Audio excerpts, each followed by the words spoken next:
Dr Reena here. I'm a dental specialist and founder of RW Perio, located at 75 Harley Street. Welcome to my podcast, Life and Smile, where we talk about everything dental, lifestyle, business, and much more. Every episode, I'm joined in conversation with a specialist expert in their chosen field, who give us a behind-the-scenes glimpse into their daily regime, career turning points, and an insider look at what they can't live without. As a businesswoman myself, it's so inspiring to hear how people have built their careers and shattered those glass ceilings. So let's get the conversation going. Very excited for this next episode of Life and Smile, and for this debut season 1, whilst we've had some contrasting industries, I did want to bring in a hint of dental. And whilst I'm a specialist myself, I wanted to give you a 360 view of the global dental industry as it continues to develop and thrive forwards. So today, of course, we have Shaz Memon with us. Many of you in the dental industry will need no introduction, but just to recap, Shaz is a globally recognized business leader, designer, and award-winning digital and dental marketing expert. He's the founder of Digimax Dental Marketing, the world's highest-rated dental marketing agency. He's also an author and charity founder. I'm sure you've seen him featured in the likes of The Guardian, The Telegraph, The Huffington Post, Forbes, and most leading dental industry publications. So the list goes on. Shaz, thank you so much for joining us today in Harley Street. Thank you for having me, Reena. So Shaz, let's get right to it. You're regarded as one of the most creative minds in the dental digital marketing industry today. But let's rewind and take it back to where it all began. So you started your first job at the age of 18 in a role that required you to teach an established graphic designer how to code websites, the first step onto an illustrious career in digital design. So let's take it back. Tell me about how it all started when you were that 18-year-old. What was going through your head? Sure. So no one's ever actually asked me this question about that particular time. Right. So it's the first time I'm actually speaking about this. And I'm going to reveal something that I've never really revealed before, so I really hope my brother's not listening to this podcast. So just going back a few more years, my brothers are 10 years older than me, so I was the baby of the family. And my dad bought my brothers a PC, a computer at that time. It was an Amstrad. And they're designers as well. So growing up, I was immersed in design and seeing what they did on these machines. And going back many years before that, they used to do it by hand. So I was always the kid that wasn't allowed into the room or wasn't allowed to touch anything, but I would always be behind their shoulders. So when they would leave the house, I would dabble with their equipment. And one day my brother walked in and he said, "Who made that?" And I'd made a design. And I said, "I don't know, it was my other brother." And he's like, "Did you make that?" And he was so impressed. Instead of telling me off, Right. He encouraged me. So by the time I was 18, I could do what they could do because they encouraged me to be a part of their business and their venture. And thinking back, they were quite young themselves. So I remember something happened when I turned 18. I had a falling out with my brother, and this never happens. And because I've got so much respect for him, he's like a fatherly figure. When he told me off, I got really, really upset. I can't remember what it was, but I was really upset, but also really angry. And I thought, you know what? I don't need them. I'm going to do this on my own. So I went and bought this special paper, and I made a CV with very little information on there. But I said, look, I'm young, but I can design. And I sent it to loads of businesses. And then nothing happened. And then about a week later, so you remember landline days? Yes. And I'm living with my parents at that time. So someone calls, and my mum screams, "Shazad!" That's my full name, by the way. Shazad, phone for you. And she was nosy as well. So I could hear her listening in on the call. And I said, "Oh yeah, Shaz speaking." And the guy on the other phone, he knew that I was young, so he didn't embarrass me because he could see it's not a professional setup. Yeah. And he said, "Look, I've received your CV. I'm in this location. Can you come and see me?" And I went and saw him. I put on my most professional voice, and I got my bicycle, and I rode down. Rode down the side of the motor. It was really dangerous, but because I was still fueled by anger from my brother, I wanted to teach him a lesson that, right, I'm not going to work for you. I'm going to do my own thing. So I went and met this guy. He was an amazing guy, and I was starstruck as soon as I got in. He was printing posters for Blue Peter. Wow. So Blue Peter was a big thing back then, right? And I was like, oh, wow. And he said, "Look, I don't need you to design, but can you teach me how to code websites?" I was like, "Yeah, I'd love to do that." And then he said, "I'll pay you £15 an hour." And my heart was beating fast. I was like, £15? Yeah. That's so much money. Imagine how much money I'll have after 10 hours. I was like, yeah, that will do. That will do. And that's when I started teaching him. Amazing. So I'm still in touch with him today. Oh, amazing. I mean, so did you, initially you learnt yourself, did you, in terms of the design work? Well, I was the first one in my family to learn websites. I did work experience in year 10 in high school. Right. And whilst my friends were choosing places like Topman, Zara, I really wanted to do something. I don't think Zara existed then, by the way. I really wanted to do something that was a bit more different and something I would love. Yeah. So I found a website agency, and there weren't many back then, and they gave me a book on HTML. So Right. websites are built using HTML, Yes, but yeah. most people don't know that now. Yeah. So they made me do my homework and build websites in HTML, the rawest form of website design. And at the age of 18, like, I learned that because I kind of didn't want. I'm not a coder by like, my mind doesn't work like a coder, but they put me in that position. So I learned it there, and again, I'm in touch with them as well. And that's really where the career started. Yeah. That must have been an amazing feeling when you got your first proper job, doing what you love. How did it feel at the time? You said something really important here, doing something that you really, really love. And I understand this concept better now, but back then it was just about, I want to do something I enjoy. And it really did not feel like work at all. I think it's so important, if you've got children, to encourage them to do things that they love rather than trying to put them into the category. And especially now, we can be whatever we want to be. So I loved it. It didn't feel for a moment that it's a drag. I was there, and they would have to be closing the office, and I'd be like, "Oh, is it 6 p.m. yet already?" And they're like, "Yeah, it is. You got to go home." What did your brother say when you got the job? I didn't tell him because I just wanted him to see that I'm going somewhere, etc. But then he started asking me questions about it. I said, "What do you care?" And so they were quite proud of me. They're quite proud of me, yeah. And then, so how did it all develop from there? Did you always know, once you started loving what you're doing, did you always know you wanted to do something for yourself? Or, I mean, how did it all start off with your own company?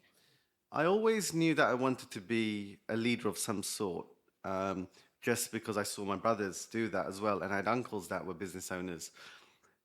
But I didn't know what, because websites were quite new back then, and my brothers were graphic designers, so they designed brochures and stuff like that. So I didn't really see a future in that, but I knew I loved it. So I still went to university.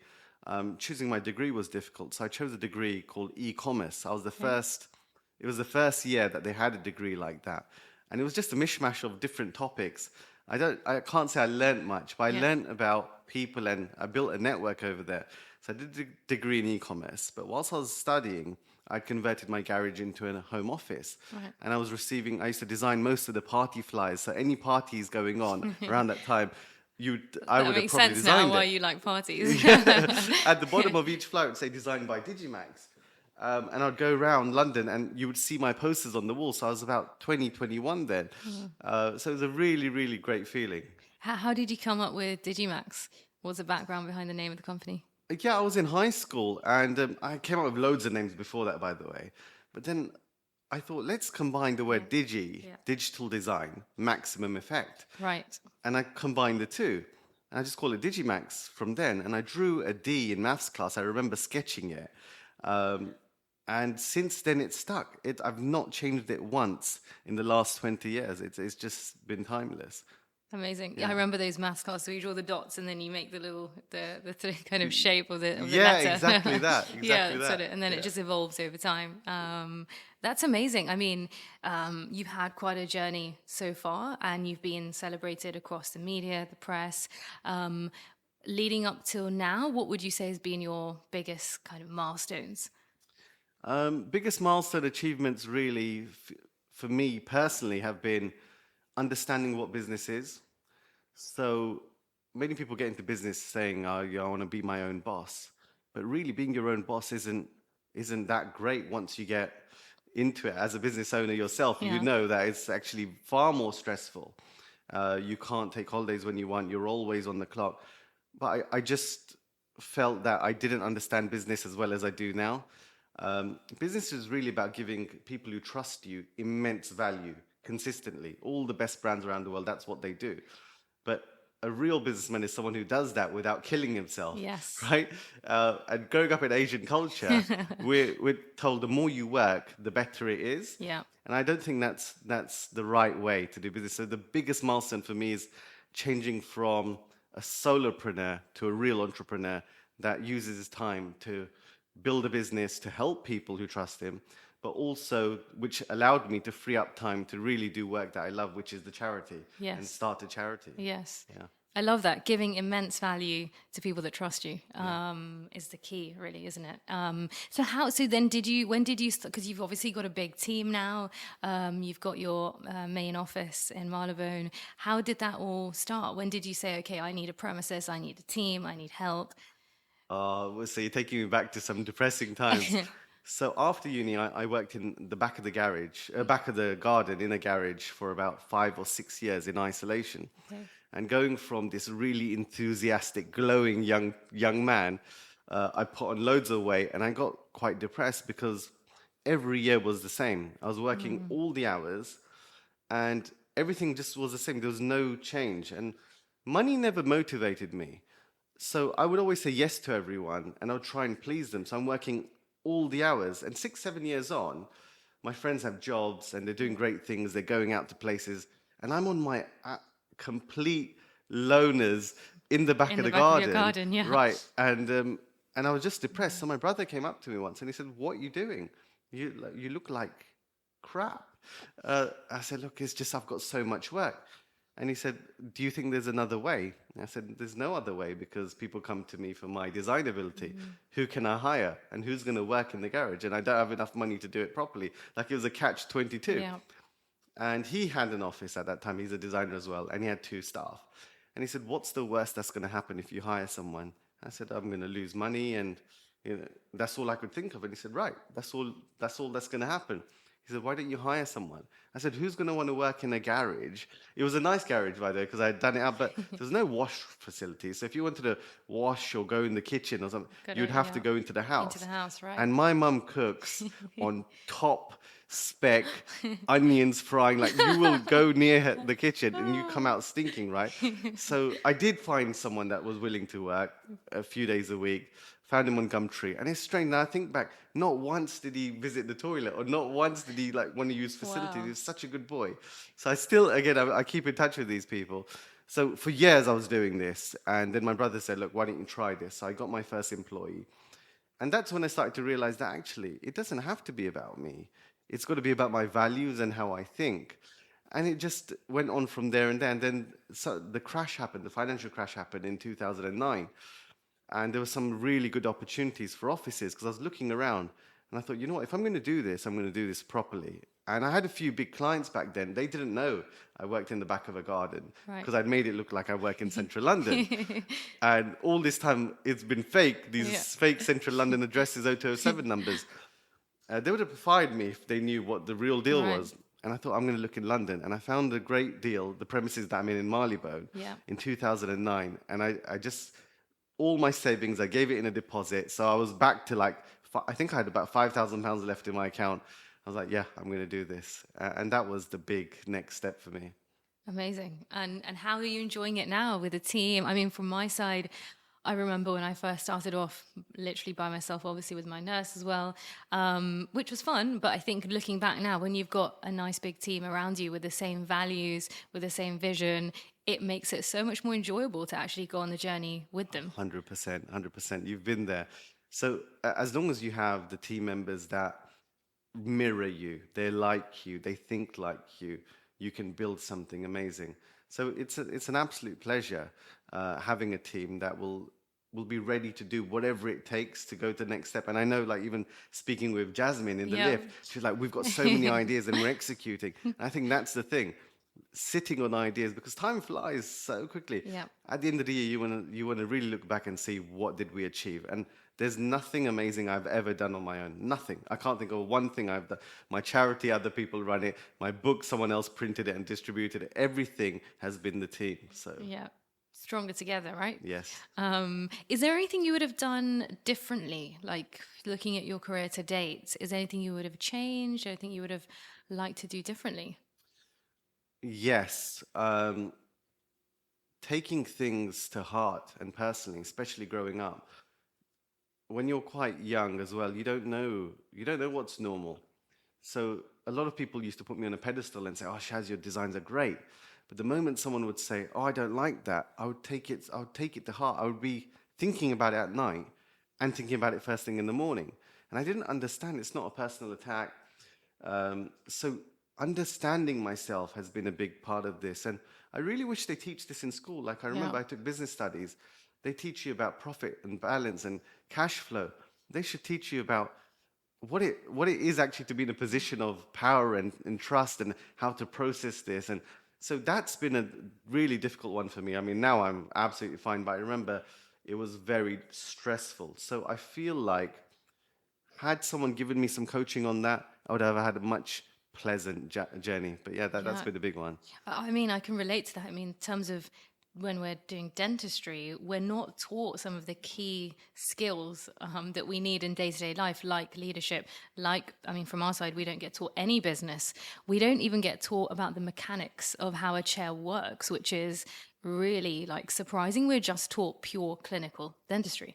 So I think with the world changing, I completely agree. I think it's hopefully now going forward, people are taught more life skills as well, which are Yes. so important, as you said. Yes. Getting, gaining feedback, giving feedback, understanding that not everything's a personal attack is so important, especially at that age as well, where especially with someone with personality, you're trying to do your best, and then you think people are attacking you, but actually, I mean, now I used to be the same, but now I love it when I get like critical feedback, because criticism is the best way to improve, and that person is nice enough to give you that feedback. Not everyone will do that. They may do that behind your back, for example. 100%. So it's actually a really good thing.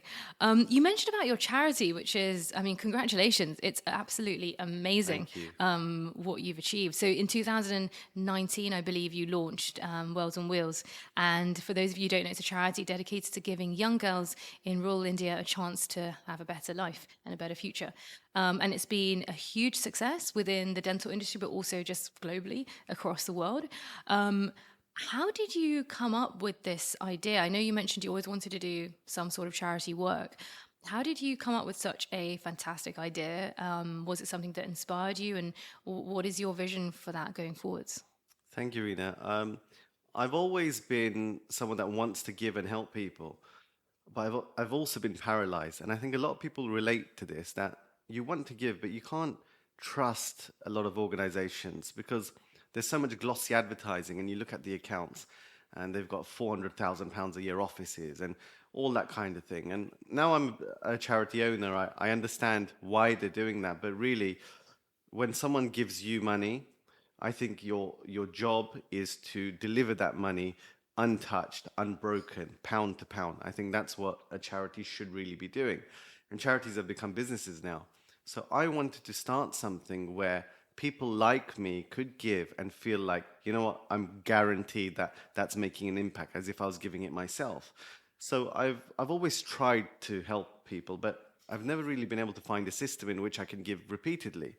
So I've got a cousin in India, and I used to ask him to go to villages and help people in need. So in India, there's a big culture, you may know, Rina, of dads getting into major debt to get their daughters married. Yeah. And unfortunately, it's so sad that some of these dads go and like hang themselves because they can't pay off the debt. But to please society, they've got their daughters married. And then you've got young couples having children, but they don't even have the basics to bring these children up, right? And survival rates are so low. So I said to my cousin, look, let's help these people as much as we can, but I want it to be authentic.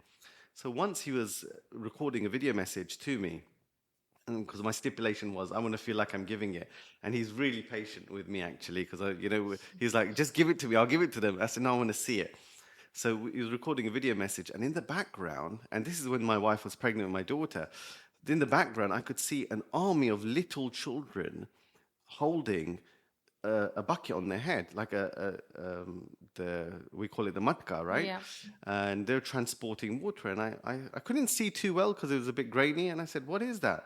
And he said, oh, they're lucky they've even got water. It's 40 degrees heat. And people in India, they're quite, they toughen up to charity and poverty. Like to them, they can't see it like we can because we don't see it here in the same way. And then every time I would FaceTime him, I could see the same thing. And I said, those girls are so young. And he was like, this village didn't even have a well. They've got a well. That's great. They've got a school. So he was saying how great their condition is. But it stuck with me. So one of my ventures early on was manufacturing and creating stuff. So I used to make TV wall brackets once upon a time. So I had some experience in building something. So I went back to the office and I thought, okay, maybe I can't put pipelines into these villages, but what can I do to make their life easier? Surely head loading water. We know water's heavy if you've ever washed your car, right? So we were getting a delivery in the office. You know that you get the water on top of a water cooler. Yes. And I'm rubbish with my hands. I'm like, because I sit behind the keyboard. So no one was in the office that day. I don't know what had happened. And I was taking these water cooler bottles downstairs, right? And like I said, I'm rubbish. So it started to roll when I took it downstairs, a few flights.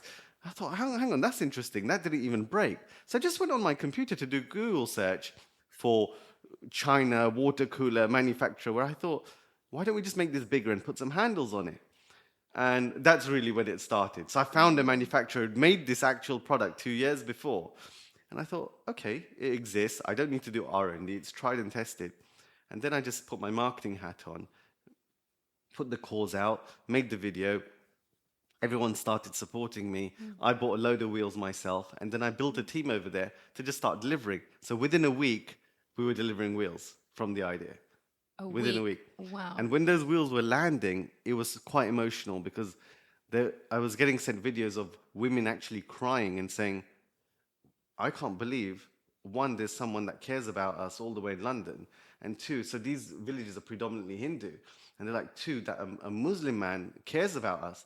And I feel there's no religion when it comes to children and care and love. So yeah, that's where it started. Wow. What an incredible story. I mean, that feeling is... How did you feel when you saw those videos? It must have been, I mean, I believe that feeling would beat anything else you've ever done. Must have been so I couldn't rewarding. process it. Yeah. I really couldn't believe that it's me that's been able to put this together. I didn't feel that it's real. And I felt something's going to go wrong. How could it be so easy? And I realized it is just as easy as you make it. You can make an impact if you really, really want. Yeah. And now we've got over 2,000 girls who've stopped carrying water because mum goes to the well with this water wheel, carries much more water. Instead, they're using the time to attend school. So we've got over 2,000 girls attending education right now because they're not collecting water. That's incredible. So yeah, it's not just the immediate effect of the physical burden on them, but it's also given them the opportunity to then educate and improve. That's, you've changed lives, thousands of lives. And these girls, they want to study. They love studying. They just weren't able to. So I think the next 15 years is really going to show us what comes out of these villages and how they get out of poverty, really. Why did you choose India? Just because I'm familiar with India. Fine. Yeah, it was as simple as that. I'm familiar with India. I spent a lot of time in India growing up, and I just knew how it works. So that's been an interesting journey as well, dealing with Indians over there. Yeah, it's a completely different culture. I can relate to. That's amazing. I mean, you've got an idea that's worked really well. Who knows? You could spread that globally across everywhere. So there's so much potential. Many kind people that really want to take it all over the place. That's super inspiring. I mean, what is it that inspires you on a daily basis? Do you have a mentor? Do you have books that you read? Do you have podcasts that you listen to? Or are you just really, self-driven? Do you have what inspires you? Because you've achieved so much. I set really high standards for myself. I'm not happy when I'm not doing something that has a high impact. There's always a project. And people always say to me that know me, they say, okay, so what's big that's happening next? So innately, I'm like that. I mean, I'm just like everyone else. I get lazy, I procrastinate. I'm not the fastest at some things, but what drives me is doing something big all the time. I always need a project. I don't listen to many podcasts. I don't read as many books as I want. But I know if I want something, I've always been able to achieve it if I really, really put my mind to it and I get the right team behind me. And like what you've done with this beautiful center, I know our listeners can't see the center, but it is out of this world. And I know you understanding everything I'm saying here about having a vision because you've delivered on something that I've never seen before. Thank you. Thank you so much. And so, I mean, have you always been quite driven from a young age? Have you always been like that? Is it the fact that you had brothers that pushed you? Is it just your personality? I mean, I think it's in my personality. Yeah, yeah. There's a big part of that. I remember age 10, I was in the newspaper for arranging a big bring and buy sale for Blue Incredible. Peter, for raising money for children. I've still got the cutting. My dad kept it. So from the age of 10, and Yeah. I look at my 10-year-old niece and nephews, and like we mollycoddled them, but I was out knocking on doors, fundraising.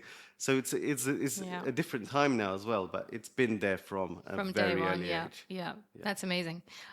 So although you're not a dentist, you've been in the dental industry for very many years.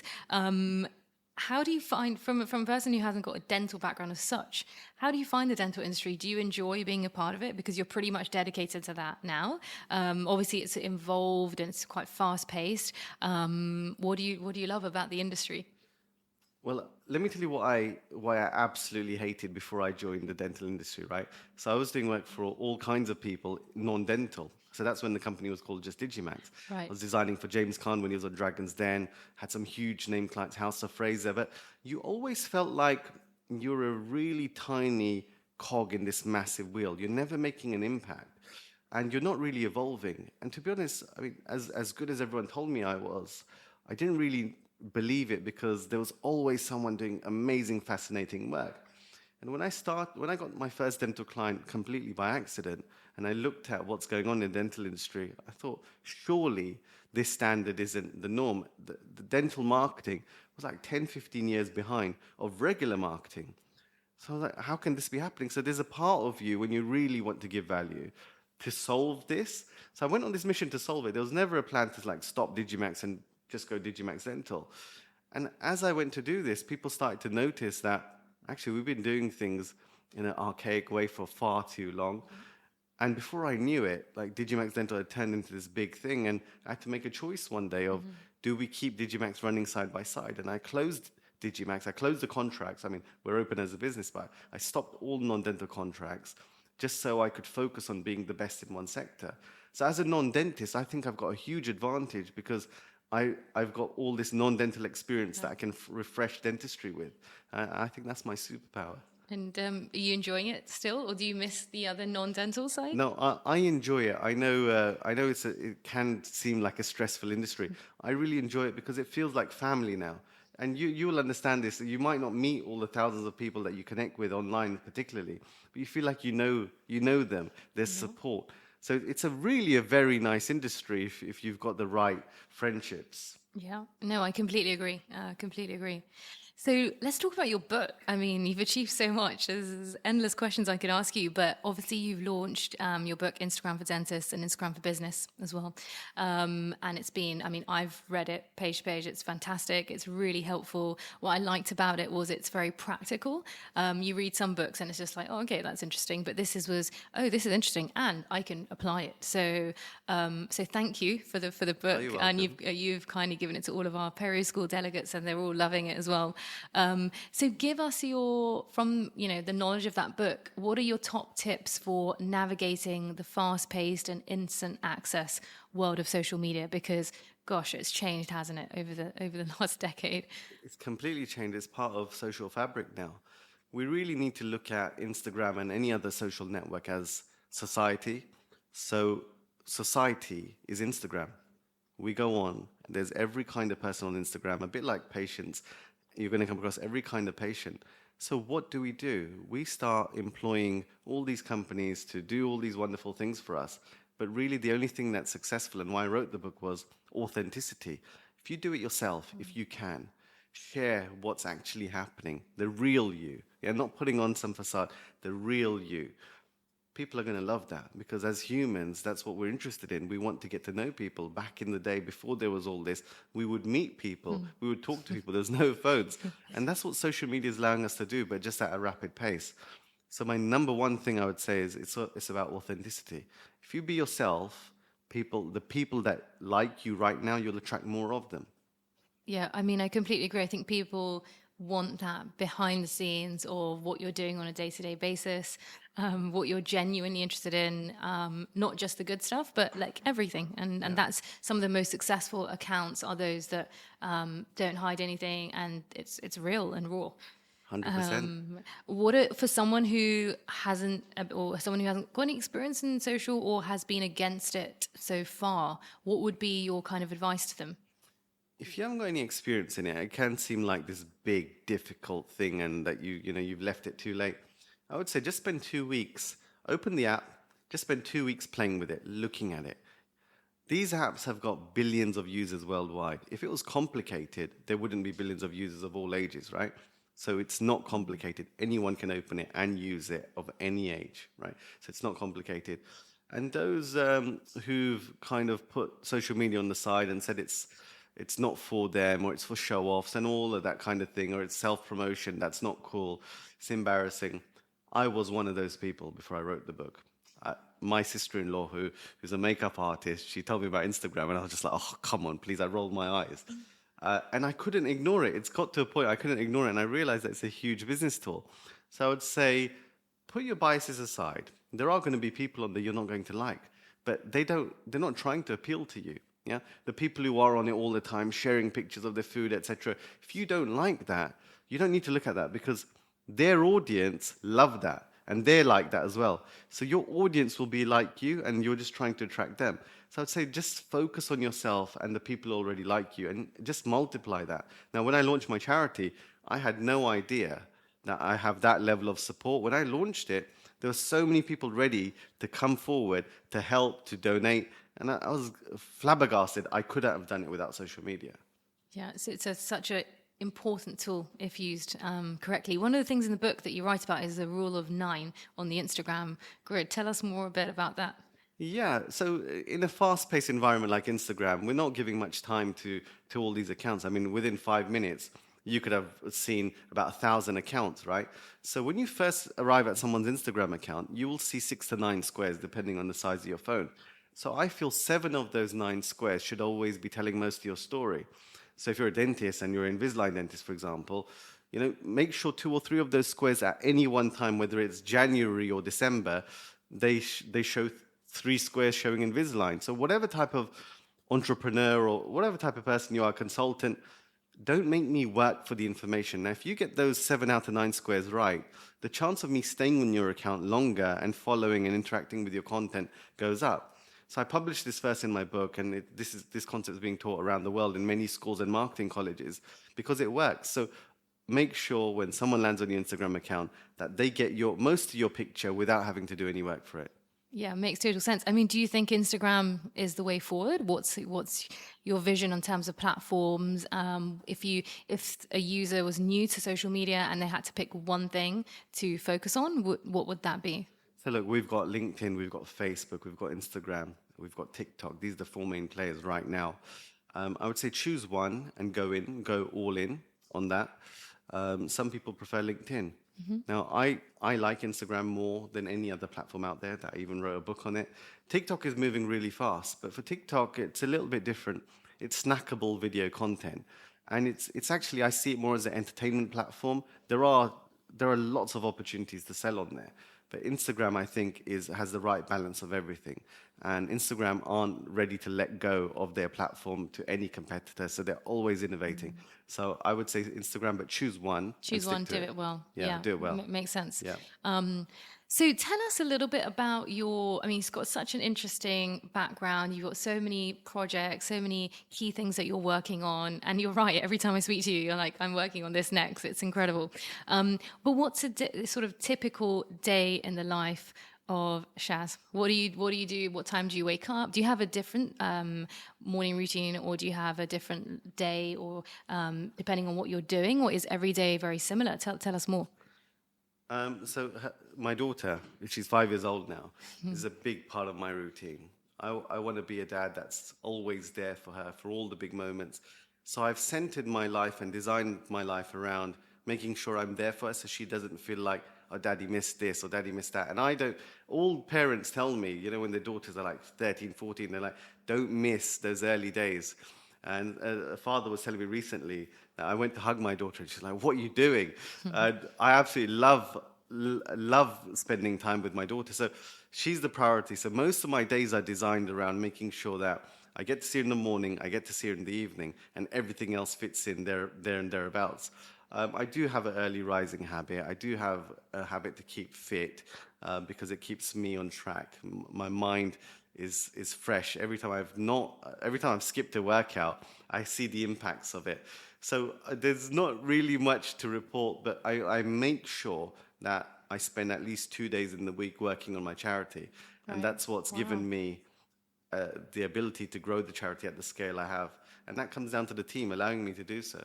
And how often do you go into the office? Do you work remotely? How does it work now? Especially when we had the pandemic, I guess you were at home mostly, or? Yeah, I was home mostly.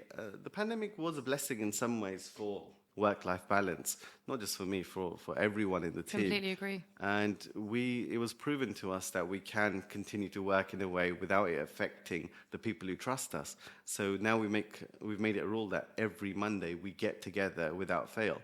So at minimum, I'm there physically 1 day a week, but with connected technology now, you're connected all the time. But physically, I'll come in, and now the weather's good, and I try and get in 20,000 steps a day. I'm going into the office more walking around for no reason. Yeah, I can definitely vouch for your focus on staying fit. I remember I used to bump into you at the gym at like 6 a.m. I'm half asleep, and Shaz is really going for it. So it's really good to. I mean, I agree. I think having a mix of lifestyle, family, fitness, it brings it all together, and it gives you the energy to be the best version of yourself, so you can give your projects that dedicated energy that they deserve. 100%. I ask myself quite regularly, what do I want from life?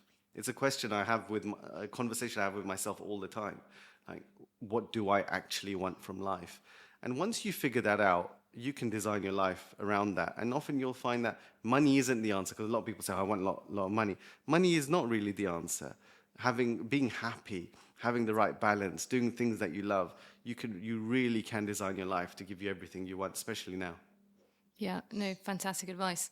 So you're the guy to know everything about digital and tech and what's new, etc. If you had to pick 3 items that we can invest in, or things that you use on a daily basis that you could not function without, what would they be? Okay, look, I'm going to disappoint you here. So I'll tell you what I use, but it's nothing amazing. So I use Evernote. Yeah, I love Evernote. You love Evernote, so that's my go-to app for everything. It's my storage device, my filing cabinet. Anything is on Evernote. The other app I use, no surprise, is MyFitnessPal. So I track my macros. Now that I'm getting older, I realize that my metabolism's slowed down, so I use MyFitnessPal.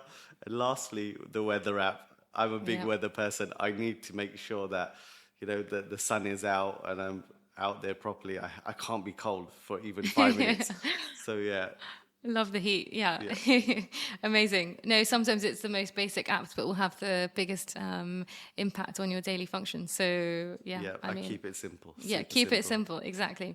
Well, Shaz, it's been such an interesting conversation, really inspirational, so much to learn from you, so much to admire about all the work you've done so far.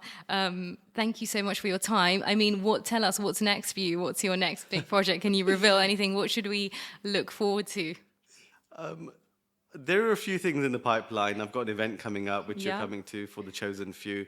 That's a huge project. We've got some amazing people flying in from Bollywood to the event. It's a Wells on Wheels event as well. There's always something. So that's the next big thing that's happening now. But you've been an amazing host. Thank you so much for inviting me to this podcast. I've really, really enjoyed it. Thank you so much. And I'm sure we'll see you again soon.